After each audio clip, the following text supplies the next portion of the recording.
త్వరగా వాడి గతం గుర్తొచ్చేలా చేయండిరా. స్టోరీ కంటిన్యూ చేయరా. వీడి పేరులో ఉన్న సంతోషం వీడి కళ్ళల్లో కనిపించటం లేదు.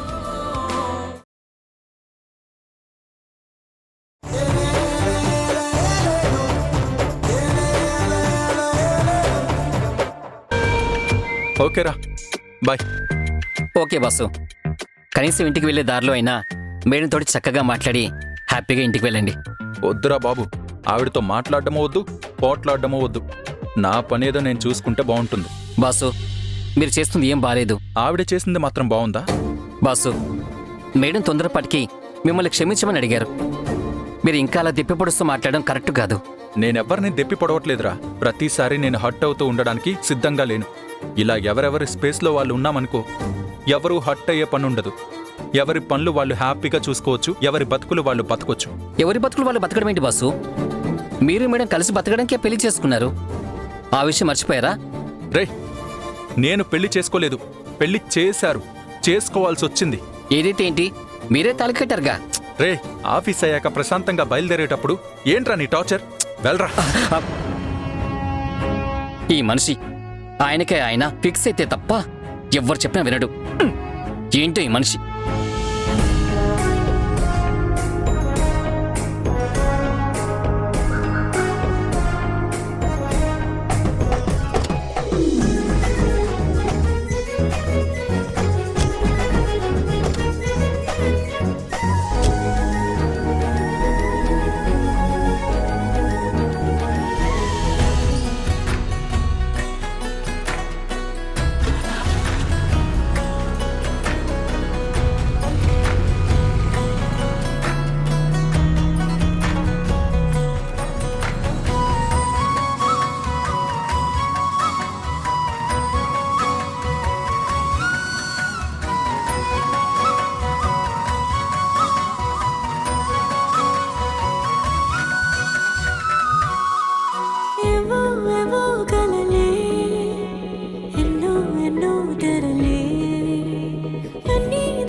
సంపు, మన వల్ల సరదాగా ట్యాంక్ బండ్లో ఓ రౌండ్ వేసి ఓ ఐస్ క్రీమ్ తిని వెళ్దామా? ఐస్ క్రీమ్ తినడానికి ఎంత దూరం ఎందుకు? మనం ఆఫీస్ నుంచి బయటికి వెళ్ళగానే ఐస్ క్రీమ్ పార్లర్ ఉంటుందిగా. ఏంటి సంపు, ఐస్ క్రీమ్ తినడం కోసమే బతుకుతున్నామా ఏంటి మనం? మన టార్గెట్ ఐస్ క్రీమ్ తినడం కాదు, సరదాగా టైంపాస్ చేయడం. ఇప్పుడు వద్దులే రూత్, తర్వాత ఎప్పుడైనా వెళ్దాం. సరే అయితే నువ్వు వెళ్ళు. నేను ఒక్కనే ట్యాంక్ బండ్ అంతా రౌండ్ చుట్టి 2 ఐస్ క్రీమ్లు కొని నేనే తింటాను. నీవొక్కడికే 2 ఐస్ క్రీమ్లు ఎందుకు రూత్? నువ్వు రావట్లేదుగా. నువ్వు ఉన్నావనుకుని పిచ్చోడ్లాగా ఒక ఐస్ క్రీమ్ని ఎదురుగా పెట్టుకుని మాట్లాడుకుంటూ తినేస్తా. ఎవరైనా నన్ను చూసి పాపం లవ్ ఫెయిల్యూర్ వల్ల పిచ్చోడైపోయాడు అనుకుంటారు. సరేలే వెళ్దాం. అది ఆ ముక్క ముందే చెప్పుంటే ఈ పాటికి రైమని ఎగిరిపోయి ఉండేవాళ్ళం.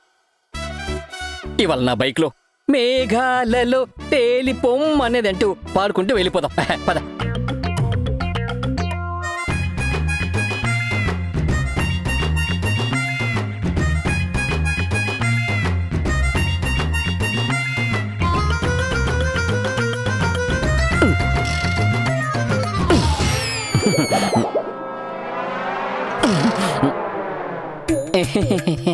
ఈ బండ్లో రయ్యమని. ఇదిగో స్టార్ట్ అయిందంటే మామూలుగా ఉంటుంది దీంతో.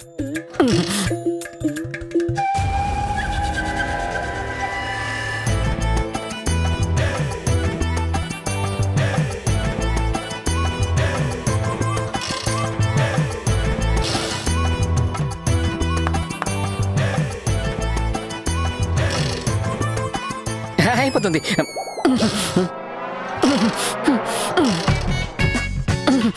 ఏంటి రోదరో, బండి మీద అంత కోపం ఏంటి? అలా తొక్కుతున్నావు? ఏయ్, నీ పని నువ్వు చూసుకు వెళ్ళు. అరే, తెగ తొక్కుతున్నావు కదా, అయ్యో పాపమని జాలేసింది. బండి స్టార్ట్ అవట్లేదు, తొక్కుతున్నా. ఎలా స్టార్ట్ అవుద్ది? ఎప్పుడో నువ్వు పుట్టినప్పుడు కొన్న బండి, సెకండ్ హ్యాండ్ లో కూడా కాదు, 16వ హ్యాండ్ లో కొన్నట్టున్నావు. ఎలా స్టార్ట్ అవుద్దా బండి? రేయ్, నా బండిని ఏమనుకుంటున్నావు? బండిని స్టార్ట్ చేసి ఇలా లేపనంటే రాకెట్ లాగా ఆకాశంలోకి ఎగిరిపోతుంది. ఆకాశం మాట దేవుడు ఎరుగు, ముందు నేల మీద తిరుగుద్దేమో చూడు.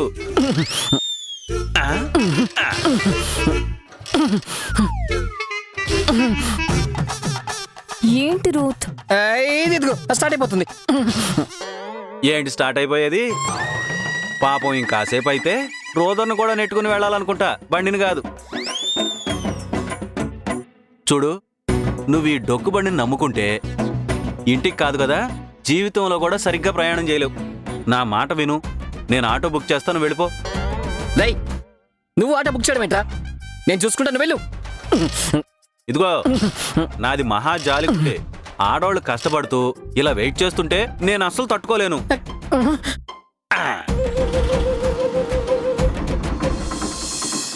ఆ? అదిగో ఆటో కూడా వచ్చేసింది. సంపు, నువ్వు బయలుదేరు. రూత్, నేను ఆటోలో బయలుదేరిపోతానే. సంపు సంపు సంపు, ఆగు సంపు, స్టార్ట్ అయిపోతుంది. నువ్వు స్టార్ట్ చేయి. నువ్వు స్టార్ట్ చేసుకొని ఇంటికి వెళ్ళు. బాయ్. సంపు సంపు సంపు.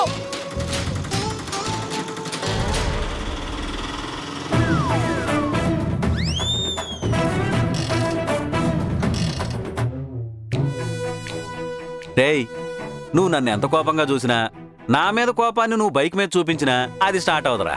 ఎందుకంటే ఆ బైక్ స్టార్ట్ అవ్వకపోవడానికి నేనే కారణం రా. ఏంట్రా, ఈ బైక్ స్టార్ట్ అవ్వకపోవడానికి నువ్వే కారణమా? ఏం చేసావురా? నీ బైక్ కి వెన్నుపోటు పొడిచా. బైక్ కి వినిపోటేంట్రా? ఏంటో నువ్వే కనిపెట్టు. చూడు, ఇప్పుడు మీ ఇద్దరిని టెంపరీగా విడగొట్టి సపరేట్ గా పంపిస్తున్నా. రేపు పర్మనెంట్ గా విడగొట్టి సాంప్రదాయం మెళ్ళలో తాళి కట్టేది నేనే. చూసుకో. రేయ్, చంపేస్తాడా నేను? రేయ్, నీ బైక్ కి పొడిచిన ఎన్నుపోటు నీకు కూడా పొడుస్తా, జాగ్రత్త. బైక్ కి వెన్నుపోటు పొడిచా అంటాడేంటి? ఏం జరిగిందబ్బా? వెన్నుపోటు అంటే వెనకేగా.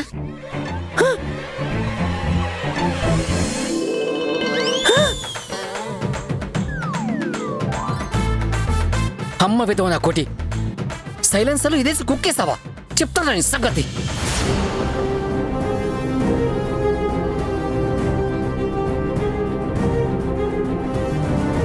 తినడానికి ఏమైనా స్నాక్స్ పట్టుకురమ్మంటారా? కాఫీ? ఎందుకు ఇలా చేస్తున్నారు? నేనేం చేశాను? మీరేం చేస్తున్నారో మీకు తెలియట్లేదా? నేనేం పొరపాటు చేయట్లేదు. నన్ను హర్ట్ చేస్తున్నారు. నేను నిన్నేమన్నానని నువ్వు హర్ట్ అవ్వడానికి? మీరు అలా కోప్పడి ఏదైనా మాట అంటే కూడా ప్రాబ్లం కాదు, హ్యాపీగా ఫీల్ అవుతా. కానీ ఏం మాట్లాడకుండా ఇలా టార్చర్ చేస్తున్నారు చూడండి, అది మాత్రం చాలా హర్టింగ్ గా ఉంది. నన్ను మెడబెట్టి బయటికి గెంటేయడం, ఇలా మాట్లాడకుండా ఉండడం రెండూ ఒకటే. అన్నీ నీకు నువ్వే అనుకుని నన్ను బ్లేమ్ చేయడం కరెక్ట్ కాదు. అనవసరమైన ఆర్గ్యుమెంట్స్ వల్ల ఇంకా గొడవలు అవుతాయి. అది నాకు ఇష్టం లేదు. నేను కాస్త మనశ్శాంతిగా ఉండాలనుకుంటున్నాను. అంటే నా వల్లే మీ మనశ్శాంతి పోయింది అంటున్నారు కదా? ఇదే, ఇలా సాగదీస్తూ గొడవ పడ్డం నాకు ఇష్టం లేకే నేను సైలెంట్గా ఉంటున్నా. నేనేం గొడవ పడ్డం లేదు, మిమ్మల్ని నార్మల్ గా ఉండమంటున్నాను. చేసిన తప్పుని క్షమించండి, లేకపోతే నన్ను తిట్టండి, అంతే తప్ప ఇలా దూరం పెడుతూ మాట్లాడకుండా ఉండడం అస్సలు భరించలేకపోతున్నాను. ప్లీజ్, పిచ్చెక్కుతుంది నాకు. దయచేసి నార్మల్ గా ఉండండి. నందు, అమ్మా, ఇదిగో నాన్న కాఫీ. థ్యాంక్స్ అమ్మా. అత్తయ్య, నాకు చాలా బాధగా ఉంది. ఆయన నాతో సరిగ్గా మాట్లాడడం లేదు, కనీసం నా మొహం చూడట్లేదు. ఇప్పుడు మీరు కాఫీ తీసుకొచ్చారు కదా, అదే కాఫీ నేను తీసుకొచ్చుంటే చేత్తో కూడా తీసుకుని ఉండేవారు కాదు. అక్కడ పెట్టు, తీసుకుంటా అనేవారు. ఎందుకు ఇలా చేస్తున్నారు? మీరైనా చెప్పండి, క్షమించమనండి. మీ ఇద్దరు గొడవల్లో నేను తలదూర్చకూడదమ్మా. ఎందుకత్తయ్య అలా మాట్లాడుతున్నారు? మీరు కూడా నన్ను దయచేసి క్షమించండి. నీ వైపు నుంచి తప్పు జరిగినప్పుడు నువ్వు క్షమించమని అడగడం, మేం దాన్ని తేలిగ్గా తీసుకోవడం బాగా అలవాటైపోయిందమ్మా. అంతగా నేనేం చేశానత్తయ్య? ఏం చేయలేదమ్మా, చాలానే చేశావు. మొన్నటి వరకు అన్నీ మర్చిపోయాను, కానీ నిన్నటి దెబ్బతోటి గతంలో నువ్వు చేసిన తప్పులన్నీ నువ్వే గుర్తు చేశావు. నేనేమి ఇది నిన్ను దెప్పి పొడవాలని అనడం లేదు. ఎన్నో సందర్భాల్లో నాకెదురు సమాధానం చెప్పావు. చివరికి నా మీద కత్తి దూయడానికి కూడా సిద్ధపడ్డావు. నా పీక మీద కత్తి పెట్టావు. అవన్నీ నా కొడుకు సమక్షంలోనే జరిగాయి. వాడు ఇవేవి మర్చిపోయి ఉండడు. అన్నీ గుర్తుండే ఉంటాయి. ఆ దూకుడుతనం, ఆ పొగరు బయట వాళ్ళ దగ్గర చూపిస్తేనే భరించరు. తాళి కట్టిన భర్త వాడెందుకు క్షమిస్తాడమ్మా? మొన్నటి వరకు ఇలా చెప్తూ సర్ది చెప్పుకుంటూనే వచ్చాను. కానీ సర్దుబాటు చేసుకుని వెళ్తూ ఉంటే నీకు అలసైపోయాను నేను. ఇక నేనేం చెప్పడానికి లేదు. అయినా బలవంత పెళ్లిళ్ళు జరుగుతాయేమో కానీ బలవంతంగా కాపురాలు నిలబడవని మిమ్మల్ని చూస్తేనే అర్థమవుతోంది. పాపం వాడు మాత్రం ఏం చేస్తాడు?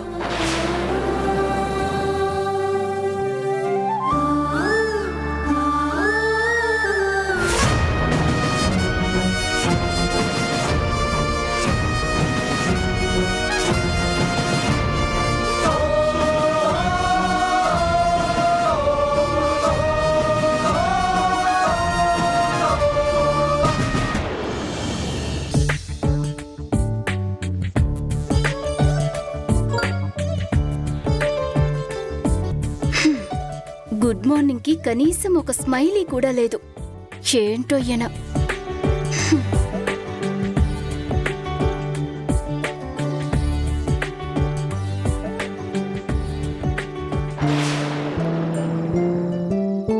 ఏంటి ఈయన రావట్లేదంటున్నారు?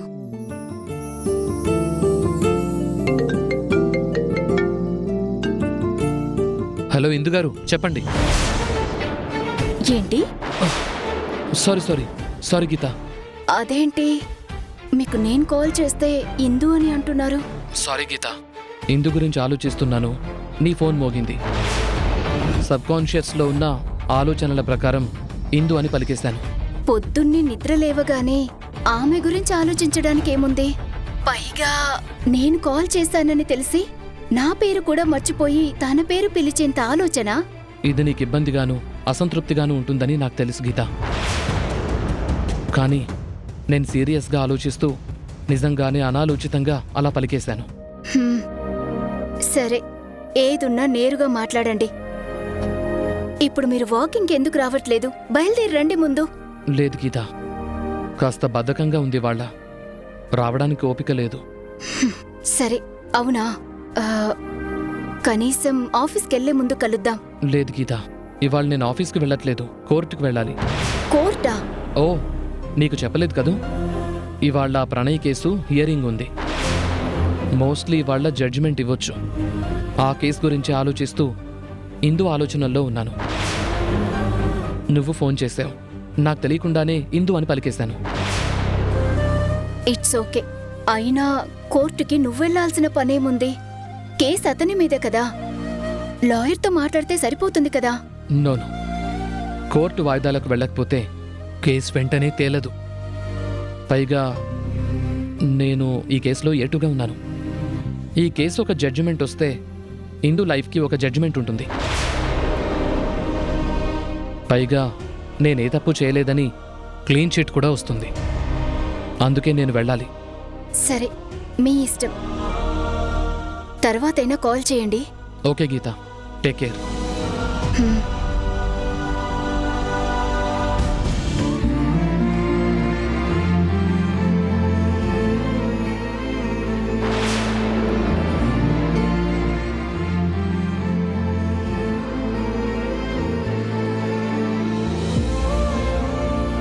ఒరే, ఏమిట్రా నీలో నువ్వే ఏదో ఆలోచించుకుంటూ ఇలా బాధపడిపోతూ ఉంటే ఎలారా?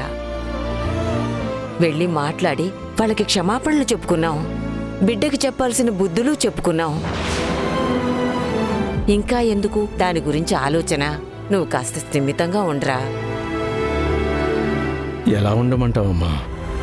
అందరికీ మంచి చేయాలనుకునే మధు ఇవాళ చెడ్డ పేరు సంపాదించుకుంది. అది ఎప్పుడు ఎవ్వరికి చెడు తలపెట్టదండి. మధు చెడు చేసిందని అనటం లేదు. తన తొందరపాటుతనం వల్ల చెడ్డ పేరు సంపాదించుకుంది అంటున్నాను. చాలా విషయాల్లో దేవకి మధుని సపోర్ట్ చేస్తూ వచ్చింది. కోడలుగా కాకుండా కూతుర్లా చూసుకుంది. దేవకి కంటే రాజా మధుని ఎంతో గొప్పగా చూసుకున్నాడు, ఎంతో నమ్మాడు కూడా. చివరికి రాజా కూడా మధు విషయంలో నొచ్చుకునే పరిస్థితి వచ్చేసింది. వాడి ముందు నిలబడ్డానికి, వాడితో మాట్లాడడానికి నేను ఎంత ఇబ్బంది పడ్డానో, ఇప్పుడు కూడా ఎంత బాధపడుతున్నానో నాకు మాత్రమే తెలుసు. ఈ బంధుత్వం వల్ల మా ఇద్దరి స్నేహం కూడా చెడేటట్టుంది. చిచ్చి, ఏ మాటలు రావి? రాజా నొచ్చుకున్న మాట వాస్తవమే గాని అది ఎందువల్ల వచ్చిందంటావు? మధు మీద ముందు నుంచి బాగా నమ్మకం పెట్టుకున్నాడు.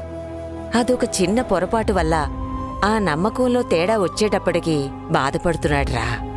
కాని ఇవాళ కాకపోతే రేపైనా సరే రాజాతో పాటు ఆ ఇంట్లో అందరూ మధుని అర్థం చేసుకుంటారు. అది కాదమ్మా, ఒకసారి మనిషి మీద అభిప్రాయం మారిపోయిందంటే అది మనసులో అలా ఉండిపోతుంది. ఆ తర్వాత సహజంగా ఉండటానికి, మామూలుగా మాట్లాడడానికి ప్రయత్నించినా కూడా మనసు లోపల ఏదో ఒక వెలితి ఉంటూనే ఉంటుందమ్మా. మనిషిని కాస్త దూరం పెడతారు. మధు ఆ ఇంటి కోడలు. అలా వాళ్ళ మనసులకు దూరంగా ఉండడం కరెక్ట్ కాదమ్మా. మధు అన్ని విషయాల్లో సరైన నిర్ణయమే తీసుకుంటుంది, కానీ కొన్ని విషయాల్లో మాత్రం మనకి చెప్తే మనం బాధపడతామని తనంతట తానే ఏదో చెయ్యాలని ఇంతటి దాకా తెచ్చుకుంది. అయినా రాజా అన్నట్టు ఏదైనా ఒక ఇబ్బంది వస్తే పెద్దవాళ్ళకి చెప్పుకోకపోతే ఇక వాళ్ళకి ఏం మర్యాద? ఆ విషయంలో మధు చేసింది చాలా పెద్ద తప్పమ్మా. రే, ఇవన్నీ మధుతో అక్కడే మాట్లాడొచ్చాం కదా, ఇంకా నువ్వు అదే ఆలోచిస్తూ ఉండకు. మధు తెలివైంది మాత్రమే కాదు, అందర్నీ కలుపుకుపోయేంత చాకచక్యం ఉన్నది. దాని కలుపుగోలుతనంతోటి, దాని సరదా మాటలతోటి, దాని తప్పుల్ని, దాని కాపురాన్ని అదే సరిదిద్దుకుంటుంది. నువ్వేం కంగారు పడకురా. కాపురం అన్నాక ఇలాంటి చిన్న చిన్న ఒడిదుడుకులు లేకుండా ఎలా ఉంటాయిరా? దీనికే బెంబేలు పడిపోతే ఎలాగా? ఇంకో 4 రోజులు చూడు, ఆ తరువాత పరిస్థితిలా ఉండదు. ఒరేయ్, నువ్వేం కంగారు పడద్దురా, స్థిమితంగా ఉండు. నీ ఆరోగ్యం ఇప్పుడిప్పుడే బాగుపడుతుంది, దాన్ని చూసుకోరా. నువ్వు బాగుంటేనే కదా పిల్లలు బాగుండేది. రేపు నీ ఆరోగ్యానికి ఏదైనా ఇబ్బంది వస్తే మళ్ళీ పిల్లలే కంగారు పడతారు. అర్థం అవుతుందా నేను చెప్పేది? ఆ కాఫీ తాగు, చల్లారిపోతుంది.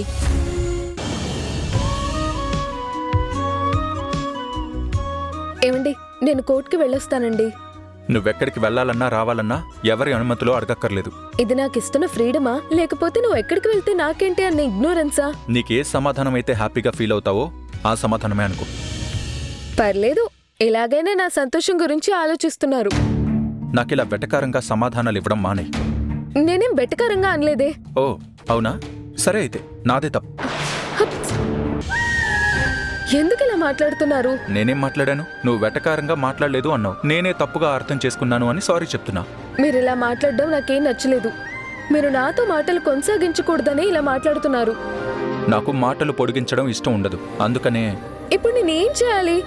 నన్నెందుకు ఇలా దెప్పి పొడుస్తున్నారు? నేనేం తెప్పి పొడవడం లేదే. నేనేంటో ఎలా మాట్లాడాలో అలా ఉంటున్నాను అంతే. మీరులా లేరు. మీరిలా ఉండేవాళ్ళు కాదు. ఒకప్పట్లో ఉన్నట్టు ఇప్పుడు ఉండాలంటే కుదరదు. ఎందుకంటే నేను అప్పట్లో ఉన్నది తప్పు అని తెలుసుకున్నా. అందుకే నేను నా లిమిట్స్లో ఉండడం మంచిది అనుకుంటున్నా. దయచేసి ప్లీజ్ ఇలా మాట్లాడకండి. నేను కూడా అదే రిక్వెస్ట్ చేస్తున్నాను. మాటలు కొనసాగించి అనవసరంగా లేనిపోని ఆర్గ్యుమెంట్స్ పెట్టుకోవడం నాకు ఇష్టం ఉండదు.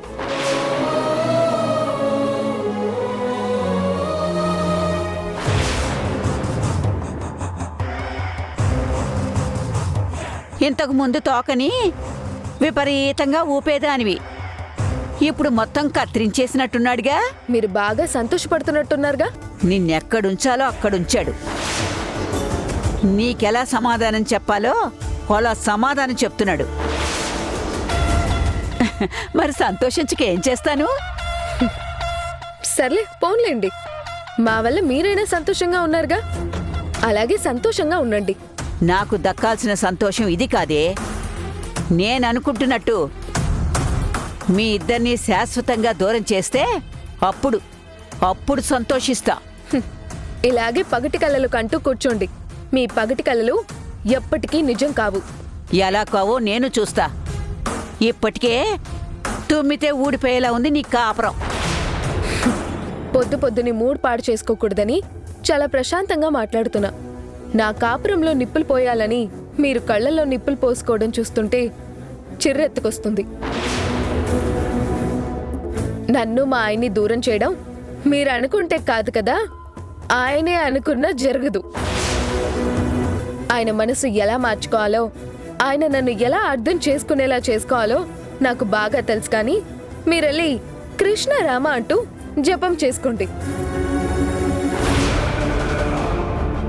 నేను జపం చేసుకోవడం కాదే, మీ ఇద్దరి కాపురం త్వరలో కూలిపోయేలా చేస్తాను. నా పేరు మాత్రమే శకుంతల, బుర్ర మాత్రం శకుని బుర్ర. నా పరిస్థితి దారుణంగా ఉంది ఇందు. అస్సలు భరించలేకపోతున్నాను. పిచ్చికిపోతుంది ఇందు. లాయర్కి కొంచెం గట్టిగా చెప్పండి. నన్ను ఈ కేసులో నుంచి బయటపడేయాలి. కేసు నుంచి బయటపడేయడం అనేది ఎవ్వరి చేతుల్లోనూ లేదు. మధు, ఈరోజు నాకు ఈ పరిస్థితి రావడానికి కారణం నువ్వే కదా. వదులుతానా నిన్ను? జైలు నుంచి బయటికి రాగానే మొదట తేల్చేది నీ అంతే. ఈటీవీ విన్ గుర్తుకొస్తున్నాయి, గుర్తుకొస్తున్నాయి, గుర్తుకొస్తున్నాయి. ఒక వింత సామాన్య లోకంలో జరిగే అద్భుతమైన నవ్వుల ప్రయాణంతో రూపొందిన అత్యంత చిన్నగా చేసిన అతి భారీ సిరీస్ మీ ఈటీవీ విన్ లో విజయవంతంగా స్ట్రీమింగ్ అవుతోంది.